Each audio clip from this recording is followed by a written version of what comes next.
nature, c'est l'heure de votre rendez-vous contre l'ignorance, le vaccin qui rend le savoir contagieux.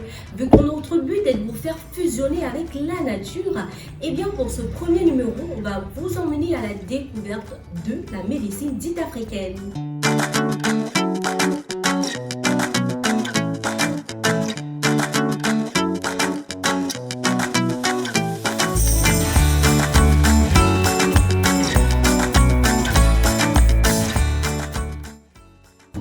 En image, voilà ce qui représente la médecine africaine qui se définit comme l'ensemble des pratiques consistant à soigner un patient à base des plantes médicinales et des pratiques spirituelles.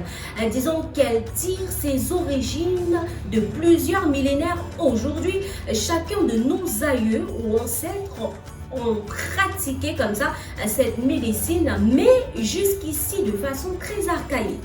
S'il faille donc donner une date, c'est celle de 2001 en Zambie, à Lusaka, lors de la conférence des chefs d'État et de gouvernement des pays membres de l'Organisation de l'Union africaine, où sera donc instituée la Journée internationale de la médecine africaine, célébrée à la date du 31 août de chaque année depuis lors. Précisons que l'année allant de 2001 à 2010 sera sacralisée ce jour, période des décennies de la médecine africaine. Avec l'évolution, elle devra s'étendre sur plusieurs formes, la naturopathie, la phytothérapie et même la tradithérapie. Parlons déjà de la naturothérapie et c'est comme l'ensemble des conseils autour des éléments de la nature pour ainsi éviter la maladie. Le naturopathe ne prescrit pas, il encadre à titre préventif. Pour exemple, pour éviter la constipation, pour favoriser la digestion, il peut vous dire de boire de l'eau ou encore de consommer des fruits. C'est là le rôle du naturopathe. Maintenant, autre technique, c'est la phytothérapie, comme intervention pour décanter la situation lorsque le patient vit déjà la maladie ou fait déjà la maladie. Ceci, pour exemple, si vous êtes déjà constipé, eh bien, comment vous soulager? C'est donc à cette question que vient répondre le phytothérapeute qui va vous prescrire le médicament adéquat pour résoudre ce problème que vous avez déjà. Enfin, parlons de la tradithérapie. La tradithérapie est un procédé à travers des rites. On va parler de lavage, de voyance et vous pouvez encore en énumérer plusieurs, donc, etc. Après donc avoir écouté ceci, vous demandez peut-être pourquoi la médecine africaine.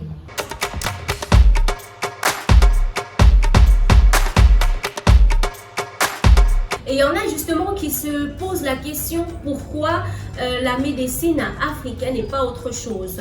À cette question, je vous dirais déjà, dites-vous bien que 80% de la population a recours à elle. Pourquoi? Parce qu'elle est accessible, le coût, il est moins onéreux et le plus important encore, c'est qu'elle est efficace, la médecine africaine, sans oublier, pour préciser ici que les plantes utilisées se trouvent dans les territoires autochtones. Je pense que ces quelques éléments devraient vous faire cogiter un tout petit peu là-dessus. Mais maintenant, y a-t-il un choix à faire? Ça, c'est une autre question à aborder justement.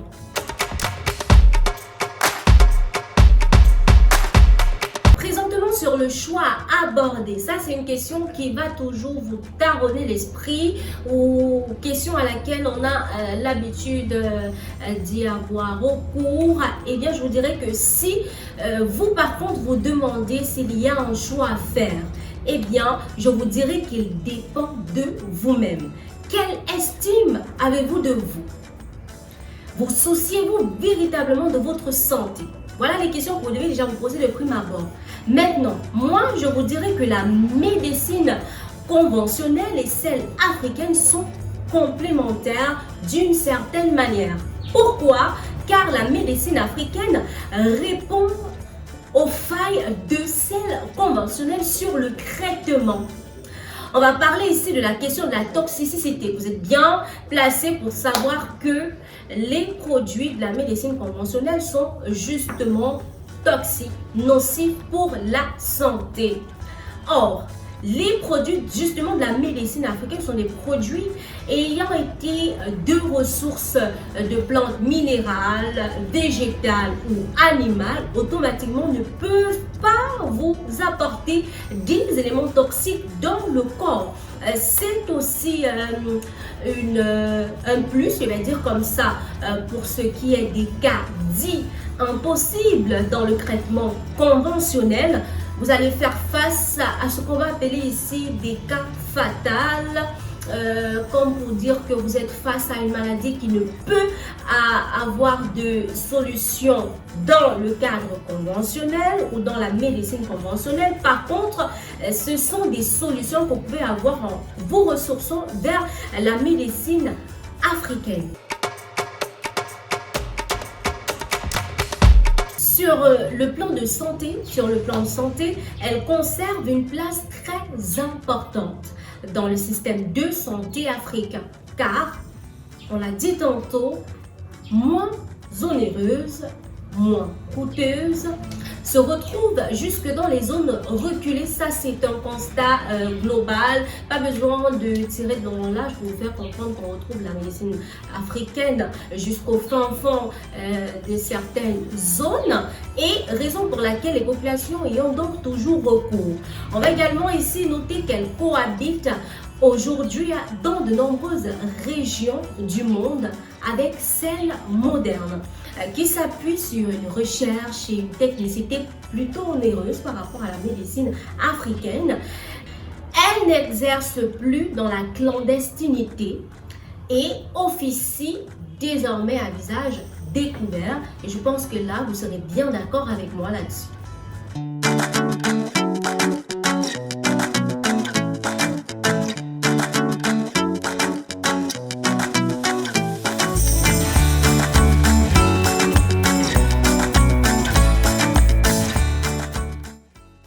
C'est tout pour ce premier numéro, mais donnons-nous rendez-vous très bientôt pour un autre numéro, et on va s'intéresser cette fois-là à l'efficacité de la médecine dite africaine. Sinon, en attendant, n'oubliez surtout pas de vous abonner, liker, bien sûr, laisser un commentaire plus bas. Ce sera l'occasion pour vous de sauver la vie. À très bientôt, bisous.